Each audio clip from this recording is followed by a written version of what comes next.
नमस्कार दोस्तों, मेरा नाम है शिवानी मिश्रा और आपके यूट्यूब चैनल लव यू ज़िंदगी में आपका स्वागत है।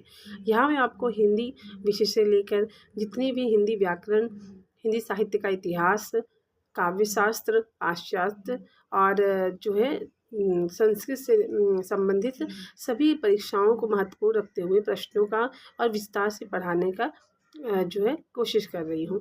तो अगर आपको मेरी वीडियो अच्छी लगती है तो प्लीज़ मेरी वीडियो को लाइक करिए, सब्सक्राइब करिए और मेरी जो पढ़ाई गई चीज़ें अगर आपको समझ में आती हैं तो प्लीज़ आप उसे कमेंट में ज़रूर बताइएगा। तो हमने जो कल की वीडियो हमारी जो थी वो हमने देखी थी उपसर्ग व प्रत्यय पर। तो मैं लगातार हिंदी व्याकरण को लेकर एक सीरीज़ चला रही हूँ जिसमें जो प्रीवियस ईयर क्वेश्चन हैं उन्हें भी हम देखेंगे और विस्तार से हम पढ़ेंगे व्याकरण को, हिंदी व्याकरण को। क्योंकि अगर आप हिंदी से समझिए कि व्याकरण से, तो ऐसा कोई भी टॉपिक एग्ज़ाम में नहीं रहता जो जिससे प्रश्न ना पूछे जाए। हर टॉपिक से प्रश्न पूछे जाते हैं और चाहे वो कठिन प्रश्न हो या सरल प्रश्न हो, एग्ज़ाम में सबके नंबर समान होते हैं। तो आप देखिए कि मैंने आपको उपसर्ग का और प्रत्यय का जो है विस्तार से पढ़ाया और उपसर्ग कितने हुए, संस्कृत उपसर्ग होते कितने, हिंदी कितने, उर्दू उपसर्ग होते, इन सब बातों को मैंने आपको ध्यान से बताया है। तो आप आज हम पढ़ेंगे अर्थ के अनुसार कितने प्रकार हैं, वाक्य के अर्थ के अनुसार वाक्य के कितने प्रकार हैं, यहाँ की आज हम पढ़ेंगे। ठीक है, तो आप देखिए कि अर्थानुसार वाक्य के कितने भेद होते हैं। अर्थानुसार वाक्य के 8 भेद होते हैं। कितने भेद होते हैं? 8 भेद। पहला है कौन सा? ये देखिए, विधानार्थक वाक्य। दूसरा है निषेधार्थक वाक्य। तीसरा है आज्ञार्थक वाक्य और चौथा है प्रश्नार्थक वाक्य। पढ़ा आपने? ये 4 पहले आप देख लीजिए ध्यान से। विधानार्थक वाक्य, निषेधार्थक वाक्य, आज्ञार्थक वाक्य और प्रश्नार्थक वाक्य। उसके बाद आप देखिए, उसके बाद आप यहाँ पे देखिए 4 वाक्य यहाँ पे है। कौन कौन से हैं आप देखेंगे? इच्छार्थक वाक्य,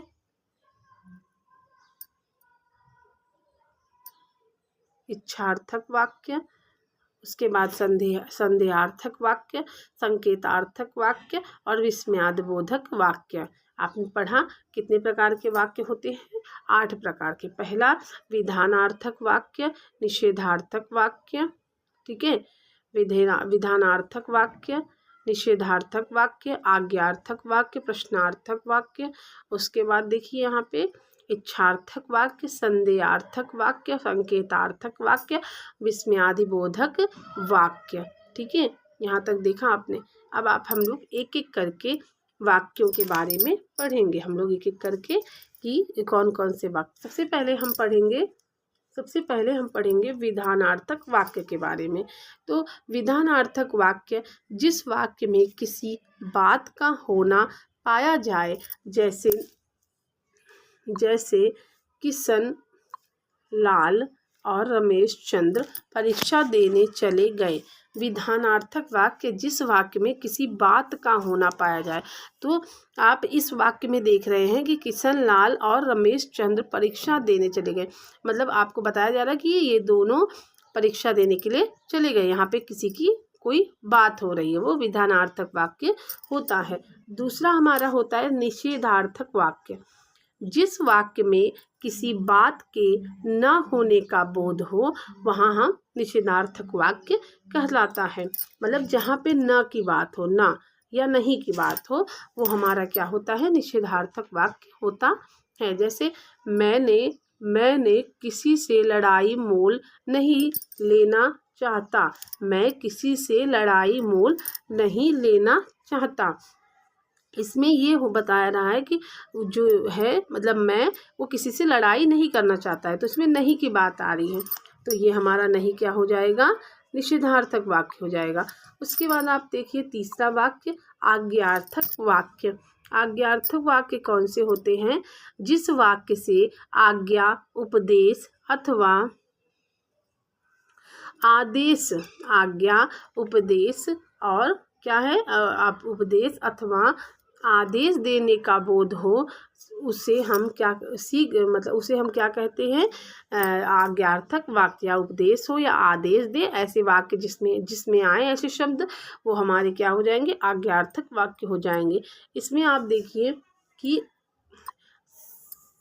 शीघ्र जाओ वरना गाड़ी छूट जाएगी। आप किसी को आदेश दे रहे हैं कि शीघ्र जाओ गाड़ी छूट जाएगी, मतलब अगर आप जल्दी नहीं गए तो आपकी जो ट्रेन है वो छूट जाएगी या बस से वो छूट जाएगी, तो आज्ञा दे रहे हैं। तो यहाँ पे हमारा क्या हो जाएगा, आज्ञार्थक वाक्य। तीसरा है हमारा प्रश्नार्थक वाक्य। तीसरा हमारा क्या है, प्रश्नार्थक वाक्य। जिस वाक्य में प्रश्नात्मक भाव के प्रकट हो, वह जैसे वह कौन है, उसका क्या नाम है, वो हमारा क्या होता है, प्रश्नार्थक वाक्य। जिस वाक्य से प्रश्नात्मक भाव प्रकट हो उसे हम प्रश्नार्थक वाक्य कहते हैं। जैसे वह कौन है, उसका क्या नाम है। उसके बाद हम पांचवा देखेंगे, इच्छार्थक वाक्य। जिस वाक्य से इच्छा या आशीष के भाव का बोध हो उसे हम इच्छार्थक वाक्य कहते हैं। जैसे किसी वाक्य में इच्छा हो या फिर वो हमें आशीर्वाद दे या आशीष दे, ऐसा भाव अगर आपको दिखे तो वो हमारा कौन सा वाक्य होगा, इच्छार्थक वाक्य। दीर्घायु हो धनवान बनो, दीर्घायु हो आशीर्वाद दे रहे हैं और धनवान बनो ये उनकी इच्छा है। उसके बाद आप देखिए चौथा, संदेहार्थक वाक्य। मतलब जिस वाक्य में जिस वाक्य में संदेह का बोध हो उसे हम संदेहार्थक वाक्य कहते हैं। जैसे श्रुति मुझे भूल चुकी होगी, श्रुति मुझे भूल चुकी होगी, ये हमारा कौन सा वाक्य है, संदेहार्थक वाक्य है।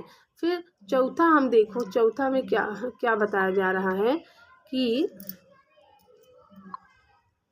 संकेतार्थक वाक्य। संकेतार्थक वाक्य में बताया जा रहा है कि जो है जिस वाक्य से संकेत का बोध हो, जैसे यदि तुम कन्याकुमारी चलो तो मैं भी चलूँगी। वहाँ संकेत दे रहे हैं कि अगर आप कन्याकुमारी जा रहे हो तो मैं भी आपके साथ चलूँगी। यहाँ पे संकेतार्थक वाक्य हो जाएगा। उसके बाद विस्मयादिबोधक वाक्य। कौन सा वाक्य, विस्मयादिबोधक वाक्य। ये वाक्य बहुत ही इम्पोर्टेंट होता है। इसमें कहा जाता है कि जिस वाक्य से विस्मयादि के भाव प्रकट हो, मतलब विस्मय के भाव प्रकट हो कुछ कहने के, जैसे आहा कैसा सुहावना मौसम है, आहा कैसा सुहावना मौसम है। तो यहाँ पे जैसे ठीक है, आहा, तथा, मतलब जिससे से कहेंगे ना तो वो हमारे विस्मयादिबोधक वाक्य हो जाएंगे। आहा, ठीक है, ओह, छी, ये सब हमारे क्या होते हैं, विस्मयादिबोधक वाक्य होते हैं। तो आपने कितने वाक्यों को पढ़ा, हमने 8 वाक्य पढ़े। कौन कौन से 8 वाक्य, विधानार्थक वाक्य, विधानार्थक वाक्य में किसी बात का होना पाया जाता है। निषेधार्थक वाक्य में किसी बात के न होने का बोध होता है। आज्ञार्थक वाक्य में किसी वाक्य से आज्ञा, उपदेश या अनुमति की बात हो, वहाँ या आदेश की बात होती है। फिर हमने पढ़ा प्रश्नार्थक वाक्य। जिस वाक्य से प्रश्नात्मक भाव प्रकट हो वो प्रश्नार्थक वाक्य है। फिर हमने पढ़ा इच्छार्थक वाक्य। जिस वाक्य में इच्छा या आशीष की बात हो वो हमारा इच्छार्थक वाक्य होता है। फिर हमने पढ़ा संदेहार्थक वाक्य। जिस वाक्य से संदेह का बोध हो उसे संदेहार्थक वाक्य कहते हैं। फिर हमारा है संकेतार्थक वाक्य। जिस वाक्य से संकेत का बोध हो, जैसे यदि तुम कन्याकुमारी चलो तो मैं भी चलूँ।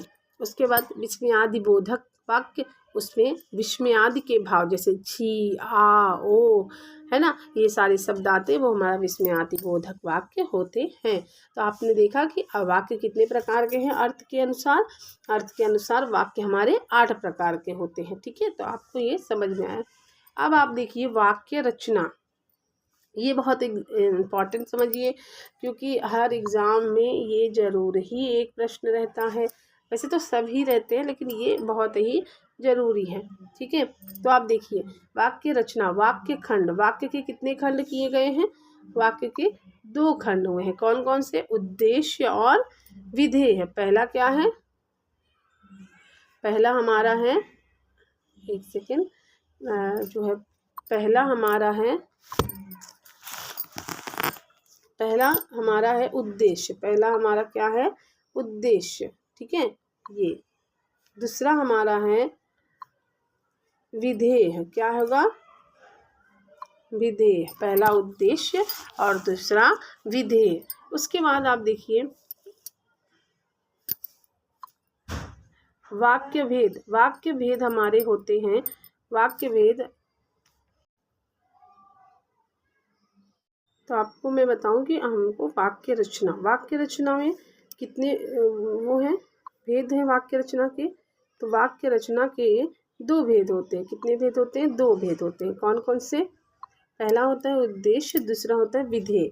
ठीक है, तो उद्देश्य पढ़ेंगे जिसके विषय में कुछ कहा जाता है उसे सूचित करने वाला शब्द को उद्देश्य कहते हैं। फिर विधेय, दूसरा क्या है? विधेय। जिस उद्देश्य के विषय में जो कुछ कहा जाए अथवा उद्देश्यकर्ता जो कुछ कार्य करता है सब विधेय कहलाता है। उद्देश्य क्या है? कि उद्देश्य में हम कहेंगे कि जैसे जो कर्ता कर रहा है, कर्ता के बारे में बात होती है, वो उद्देश्य होता है। और कर्ता जो कार्य करता है, जो कार्य वो कर रहा है, वो सारा कर्ता जो कार्य कर रहा है वो सारा हमारा क्या होगा? विधेय हो जाएगा। फिर आपको समझ में आया? वाक्य खंड कितने प्रकार के होते हैं? 2 प्रकार के होते हैं। पहला होता है उद्देश्य और दूसरा होता है विधेय। उद्देश्य में कर्ता के बारे में बात करता होता है, और जो कर्ता काम करता है या जो कार्य कर रहा है वो विधेय में आता है। ठीक है, इतना आप लोग समझ गए। उसके बाद आप देखिए वाक्य भेद। वाक्य खंड 2 प्रकार, वाक्य भेद 3 प्रकार। कौन कौन से? पहला है साधारण वाक्य, दूसरा है संयुक्त वाक्य, तीसरा है मिश्रित वाक्य। तो पहला हमारा क्या है? साधारण वाक्य। साधारण वाक्य में हम क्या पढ़ते हैं कि जैसे बच्चा दूध पीता है, बच्चा दूध पीता है, वो हमारा क्या है? साधारण वाक्य है। साधारण वाक्य में देखिए आप, यहाँ पे कुछ नहीं आ रहा, ना नहीं ना, मतलब कोई भी बात नहीं। तो यहाँ पे जो बच्चा है वो आप इससे भी समझिए, जो बच्चा है, बच्चा हमारा क्या है? उद्देश्य है। और दूध पीता है तो वो हमारा क्या हो जाएगा? विधेय हो जाएगा। ठीक है, अब आप समझिए बच्चा करता है तो उद्देश्य हो गया, और दूध पीता है ये हमारा वो कार्य कर रहा है, इसलिए वो विधेय हो गया। तो इतना आपको समझ में आ गया। उसके बाद श्रेय, गेंद से खेलता है, श्रेय गेंद से खेलता है। श्रेय यहाँ पे कुछ भी ऐसी बात नहीं हो रही है, ना नहीं हो रही, ना प्रश्नवाचक चिन्ह की बात हो रही है, ना कोई और वाक्य इसमें है। तो ऐसे साधारण वाक्य होता है जिसमें एक कर्ता और उसका कार्य भी एक ही होता है। ठीक है, उसके बाद हम पढ़ेंगे इन वाक्यों में, इसका बारे में समझ लीजिए। इन वाक्यों में एक कर्ता और इन वाक्यों में एक कर्ता और उसकी एक ही क्रिया है, ऐसे वाक्य साधारण वाक्य कहलाते हैं। साधारण वाक्य क्या होते हैं? कि जिस वाक्य में एक ही कर्ता, मतलब जैसे बच्चा एक ही करता है और उसकी एक ही क्रिया हो रही है, वह एक ही क्रिया क्या कर रहा है? दूध पी रहा है। तो वैसे वाक्य को हम क्या कहेंगे? साधारण वाक्य। उसके बाद हम देखिए संयुक्त वाक्य। संयुक्त वाक्य में हम क्या कहेंगे? ठंडी हवा चल रही थी, ठंडी हवा चल रही थी। ठीक है, इसलिए मैं जल्दी ना उठा। उसमें 2 वाक्य दिखाया जा रहा है कि ठंडी हवा चल रही थी, फिर इसलिए मैं जल्दी ना उठ सका। तो यहाँ पे आप देखिए 2 वाक्यों की बात हो रही है, और उसे जोड़ कौन सा शब्द रहा है? इसलिए। दूसरा है मैंने तुम्हारी काफ़ी प्रतीक्षा की, मैंने तुम्हारी काफ़ी प्रतीक्षा की, पर तुम ना आए। यहाँ पे क्या हो गया? यहाँ पे 2 कर्ता है, मैंने और तुम। ठीक है, और यहाँ पे 2 वाक्य भी है। तो मैंने तुम्हारी काफ़ी प्रतीक्षा की पर तुम ना आए। तो यहाँ पे क्या हो जाएगा? यहाँ पे हमारा संयुक्त वाक्य हो गया। तीसरा वाक्य आप देखिए, हम कार्य तो करना चाहते हैं, हम कार्य तो करना चाहते हैं किंतु उसे भली भांति नहीं कर पाते, उसे भली भांति नहीं कर पाते। अब आप देखिए कि इन वाक्यों में 2 स्वतंत्र उपवाक्य हैं, 2 स्वतंत्र उपवाक्य हैं। इसलिए पर किंतु, मतलब इसलिए पर किंतु, ये इन्हें जोड़ रहे हैं।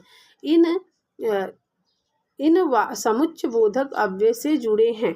जिन वाक्यों में समुच्चय बोधक अव्यय होते हैं उन्हें हम क्या कहते हैं? संयुक्त वाक्य कहते हैं। ये आगे हम पढ़ाएंगे आपको। ऐसे वाक्य संयुक्त वाक्य कहलाते हैं जिसमें इसलिए, पर, किंतु, और ऐसा बातें हो, वो हमारे क्या होते हैं? समुच्चय बोधक अव्यय होते हैं। परिभाषा: दो या दो से अधिक साधारण वाक्य, दो या दो से अधिक साधारण वाक्य जब समुच्चय बोधक पर, किंतु, और, या, आदि से जुड़े जाते हैं तो वे संयुक्त वाक्य कहलाते हैं। ये 4 प्रकार के होते हैं। आपको ध्यान देना है कि आप कैसे पहचानेंगे कि संयुक्त वाक्य। इसमें हमारे पहला रहेगा, क्या रहेगा? इसमें हमारा किंतु, किंतु,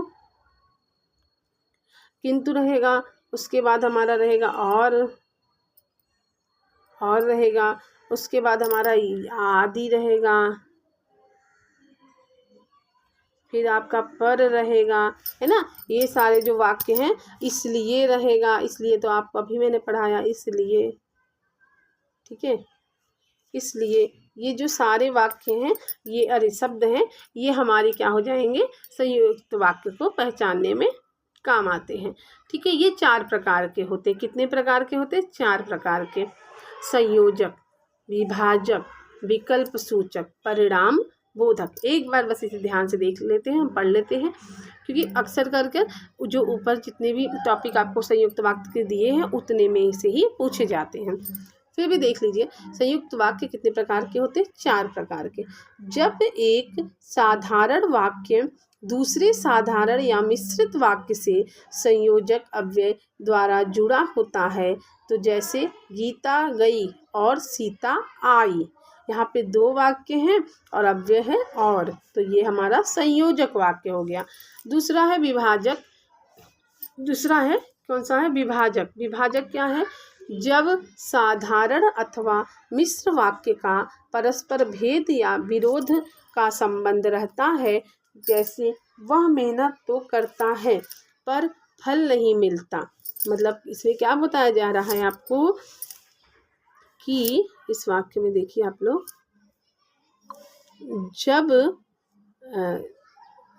जब साधारण अथवा मिश्र वाक्य, दोनों वाक्य, ये जरूरी नहीं संयुक्त, जब साधारण अथवा मिक्स वाक्य परस्पर भेद या विरोध का संबंध है रहता है, जैसे वह मेहनत करता तो बहुत करता, फल नहीं मिलता। मतलब 2 वाक्य हो रहा है ना, वह मेहनत तो बहुत करता है पर फल नहीं मिलता है, तो ये हमारा क्या हो जाएगा? विकल्प सूचक वाक्य, नहीं, विभाजक वाक्य हो जाएगा। तीसरा है विकल्प सूचक। विकल्प सूचक, जब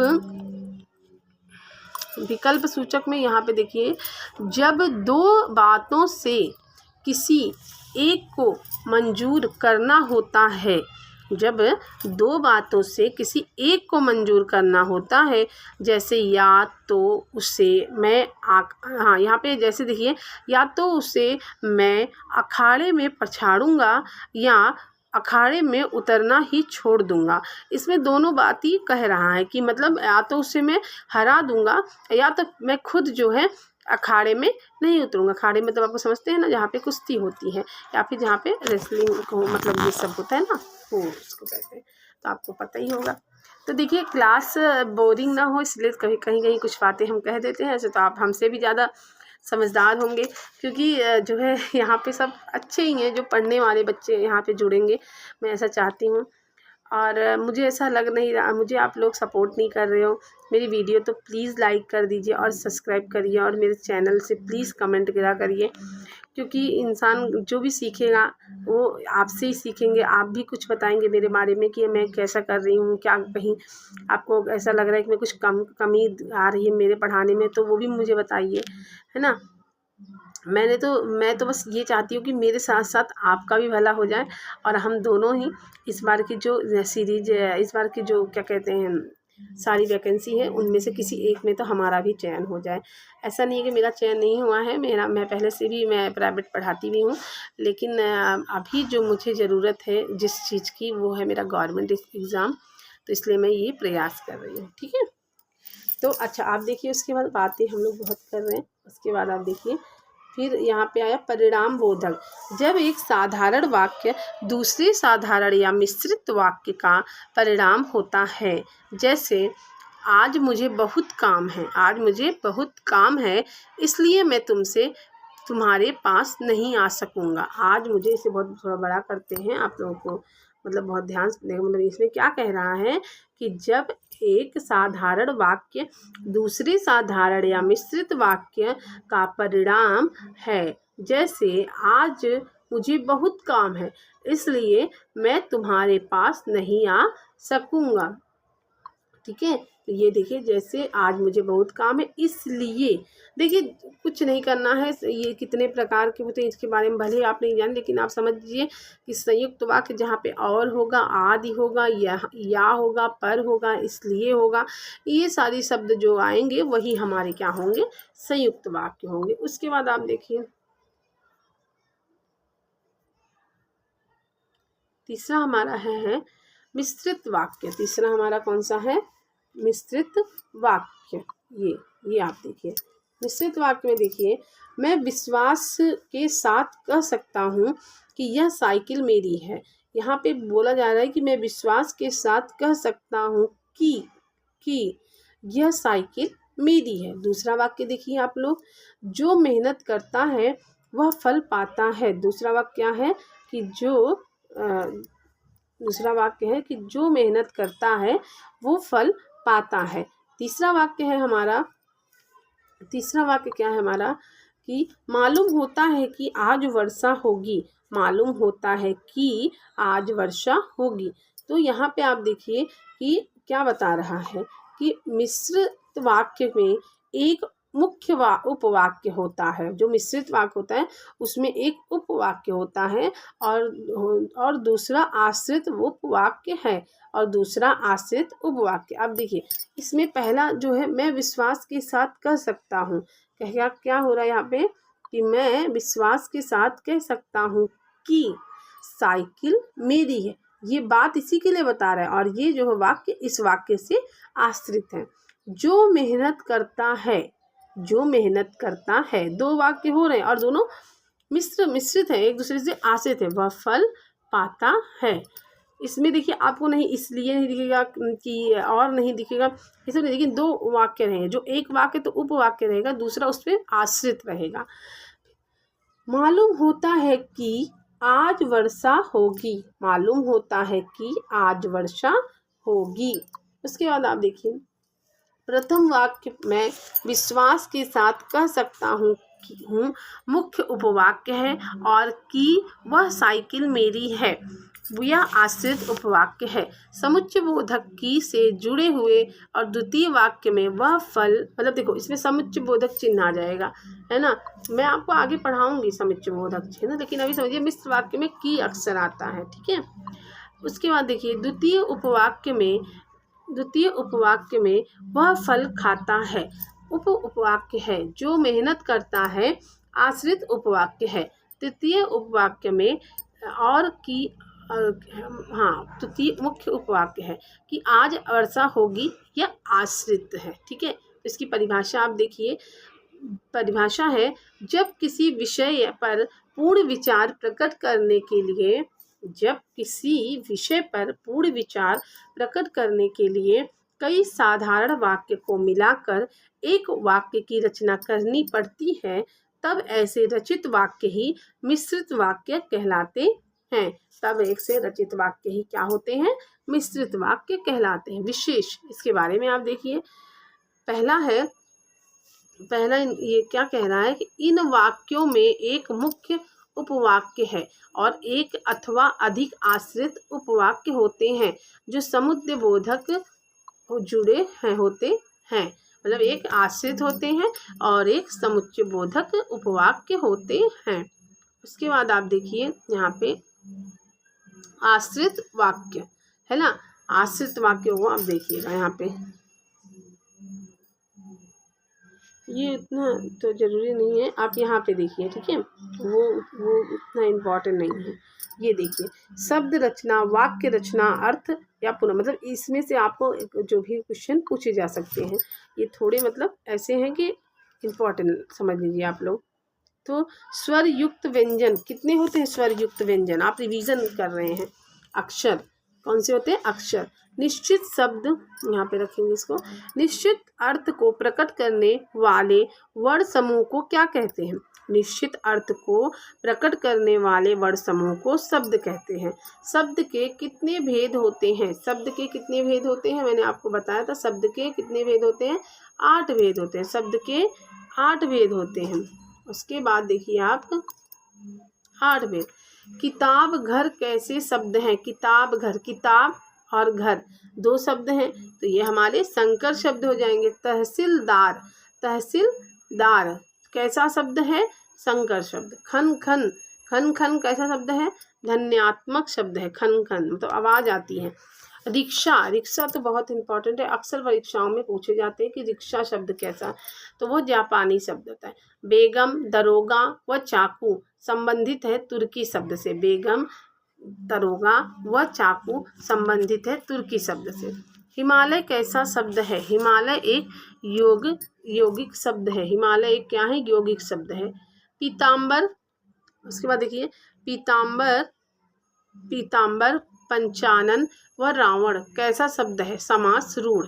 अत्यंत निर्वाह में क्रमशः कौन सा उपसर्ग निहित है? अत्यंत में अति होगा, निर्वाह में नी होगा, तो ये निर होगा। ठीक है, अत्यंत में अति, निर्वाह में निर उपसर्ग होता है।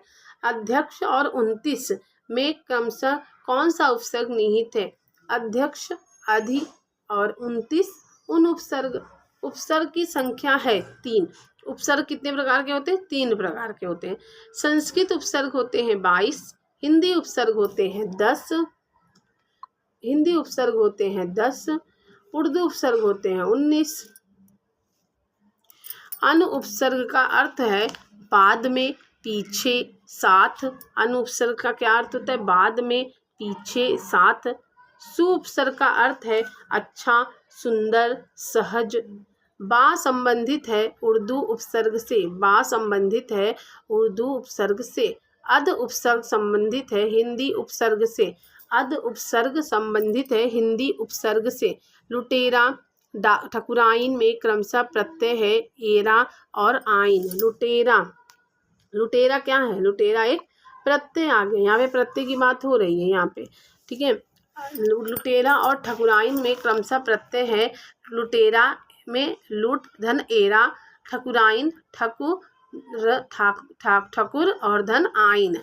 उसके बाद जो प्रत्यय धातुओं के अंत में लगते हैं वो क्या कहलाते हैं? वो हमारे क्या होते हैं? प्रत्यय कहलाते हैं। जिस प्रत्यय से बने शब्दों से कर्ता का बोध हो वे कृतवाचक या कृदंत होते हैं। जिस प्रत्यय से शब्दों से कर्ता का बोध हो वे कृतवाचक या कृतज्ञ होते हैं। उसके बाद आप देखिए यहाँ पे, जिसे समता का बोध हो वे हैं सादृश्यवाचक तद्धित। उपसर्ग के अन्य नाम हैं। उपसर्ग के अन्य नाम हैं आदि प्रत्यय, व्युत्पत्ति मूलक प्रत्यय और रचनात्मक प्रत्यय। उपसर्ग के कितने नाम होते हैं? 3। आदि प्रत्यय, व्युत्पत्ति मूलक प्रत्यय और रचनात्मक प्रत्यय। तो ये रिवीजन की तरह आप लोग लीजिएगा, रिवीजन करिए। ठीक है, देखिए यहाँ पे आप लोग देखिएगा। ठीक है, पहला है अति अधिक, अति अधिक, बढ़कर, अतिशय, अतिचार, अत्यंत। अति जो है इसका अर्थ होता है अधिक या बढ़कर, तो इससे उपसर्ग कौन कौन से बन रहे हैं? अतिशय, अतिचार, अत्यंत। अभी, समीप, अभी का अर्थ होता है समीप, और ये समीप होता है या और होता है, तो इससे क्या उपसर्ग बन रहा है? अभिसार, अभिमुख।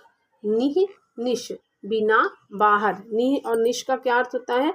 बिना और बाहर, निकृष्ट, निगुण। परि, चारों ओर, आसपास। परि का अर्थ होता है चारों ओर या आसपास या पूर्ण। तो क्या बन गया? परिधि, परिधि, धी और परिधि। सम, सम एक उपसर्ग है, इसका अर्थ होता है अच्छी या तरह या पूरा संयोग, तो सम का उपसर्ग है अच्छी, तरह, पूरा, संयोग। तो संगम, संस्कार, संहार, संकल्प, संरक्षण, समन्वय। संगम, संस्कार, संहार, संकल्प, संरक्षण, समन्वय। अब कु कु का अर्थ क्या होगा? कु का अर्थ होगा बुरा। तो यहाँ पे कु से क्या उपसर्ग बन रहा है शब्द? कुपुत्र, कुकर्म, कुरूप, कुतर्क, कुपात्र। उन एक कम है। उनका क्या अर्थ होता है? एक कम, मतलब उन माने एक कम। 29, 19, 39। बद बुरा है, पर बदकिस्मत, बदनाम, बदमिजाज। प्रत्यय के अन्य नाम है। अनंत प्रत्यय के क्या नाम है? अन्य नाम, अनंत प्रत्यय। अब देखिए यहाँ पे ये तद्धित प्रत्यय, कृत प्रत्यय। तद्धित प्रत्यय कौन कौन से होते हैं? प्रत्यय, कृतवाचक तद्धित प्रत्यय, ऊन लघुतावाचक तद्धित प्रत्यय, संबंधवाचक तद्धित प्रत्यय, गणनावाचक तद्धित प्रत्यय, सादृश्यवाचक तद्धित प्रत्यय, भाव तद्धित प्रत्यय, गुणवाचक तद्धित, स्थानवाचक, स्त्रीवाचक। तो कृतवाचक, उसके बाद क्या था? ऊनवाचक, संबंधवाचक, गणनावाचक, भाववाचक, गुणवाचक, स्थानवाचक, स्त्रीवाचक और सादृश्यवाचक। ये हमारे तद्धित प्रत्यय होते हैं। कृत प्रत्यय कौन कौन से होते हैं? कृतवाचक प्रत्यय, कर्मवाचक, करणवाचक, भाववाचक, क्रियावाचक और कृतवाचक कृदंत प्रत्यय होते हैं। बनावट के आधार पर शब्दों के कितने भेद होते हैं? ये पूछा जाता है कि बनावट के आधार पर शब्द के कितने अर्थ होते हैं, सब भेद होते हैं? तो 3। आगत शब्द संबंधित है विदेशी शब्द से। आगत शब्द संबंधित है विदेशी शब्द से। शब्दांश कितने प्रकार के होते हैं? शब्दांश 2 प्रकार के होते हैं। रचना के आधार पर रूढ़ शब्द नहीं है विज्ञान। रचना के आधार पर रूढ़ शब्द नहीं है विज्ञान। अब यहाँ पे थोड़ा ही है, आप लोग देख लीजिए। बचपन, गरीबी, कर्मी, दिखावा। बचपन, गरीबी, दिखावा ये भाववाचक तद्धित प्रत्यय होता है। मानव, दानव, यादव। मानव, दानव, यादव अप्रत्यावाचक एवं संबंधवाचक प्रत्यय होते हैं। पढ़ने वाला, दिखने वाला, लड़ाका ये कृत प्रत्यय होते हैं। ये हम रिवीजन कर रहे हैं, समझ लीजिए। अभी हम इसको आगे हम आपको पढ़ाएंगे। ठीक है, कृत प्रत्यय। सुनार, लोहार, कहार, चमार, मलाच कृतवाचक प्रत्यय होता है। मिलनसार, इकसार, चालबाज, मेजपोश, सारबाजपोश आदि हमारे इसमें प्रत्यय लगे हैं। मिलनसार में सार, इकसार में सार, बाज, मेजपोश, हेमपोश। अर्थानुसार वाक्य होते हैं 8। अर्थानुसार वाक्य 8 वाक्य होते हैं। जिन वाक्य में किसी बात का होना पाया जाए विधानार्थक वाक्य होते हैं। जिन वाक्यों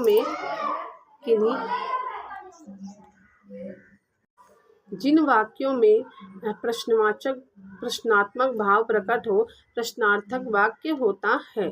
जिन वाक्य से संकेत का बोध हो संकेतार्थक वाक्य होता है। ये रिवीजन कर रहे हैं, ठीक है हम लोग। वाह क्या सुंदर दृश्य है, यह कैसा वाक्य है? विस्मयादि बोधक वाक्य है। वाक्य के प्रमुख खंड हैं 2। कौन कौन से? उद्देश्य और विधेय।